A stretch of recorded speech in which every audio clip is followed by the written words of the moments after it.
morning and welcome to Judaism Today. I remember the first time I read in the New York Times the phrase Talmudic hairsplitting. And it's sort of a put down, it's sort of a way of describing sort of inane distinctions that don't really make a difference. 6 of one, half a dozen of the next. Who cares? Why would you draw such a silly, small, meaningless distinction? But the truth of the matter is, we know in life everything of importance has great nuance and great sophistication. And what some would call hair splitting, others called beauty. For example, exactly which brush you'd use to create a beautiful painting, exactly which kind of paints you'd use, the exact bouquet of a wine, everything that's beautiful, everything that's sophisticated in life has very fine distinctions. And it's those distinctions that emerge to create beauty. The Ramchal, in his introduction to his famous work, Derech Hashem, explains that the key to appreciating Judaism is the recognition of the sophistication, nuance, and distinctions that lie in. We can look from the outside at Judaism as just a hodgepodge of laws and rituals and details without understanding their place. And the point of distinctions, this point of categories, the point of analysis is to put everything in its place so that when we look at it, rather than just seeing this jungle of overgrown rituals, we see something beautiful and pristine with detail and beauty.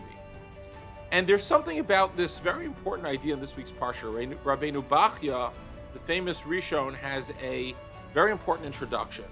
And it's something Rav Hirsch talks about as well, that he goes on the first word of the portion and uses the word chok. Chok is a law we don't understand. Those chukas haTorah. And he points out that in Judaism, there are a number of different names for laws. You have edus, you have chukim, you have mishpatim, you have mitzvos. There are different words the Torah uses for laws. Some are rational, some are non-rational, some are testimonial in nature. And each mitzvah really can be categorized different. So really what they're saying is, to truly appreciate Judaism, we have to look at the 613 not just as this number 613, but rather to break it down and sink our teeth into it and try and understand where things fit.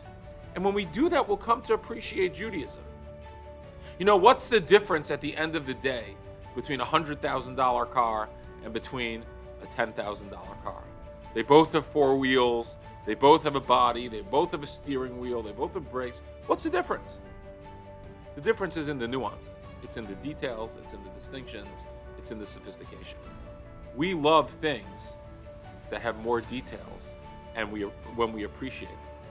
Let's take that approach to Judaism and lead our Jewish lives in a way more meaningful and appreciative way of the incredible religion that God has given us. Have a great day. I hope you enjoyed that episode of Judaism Today.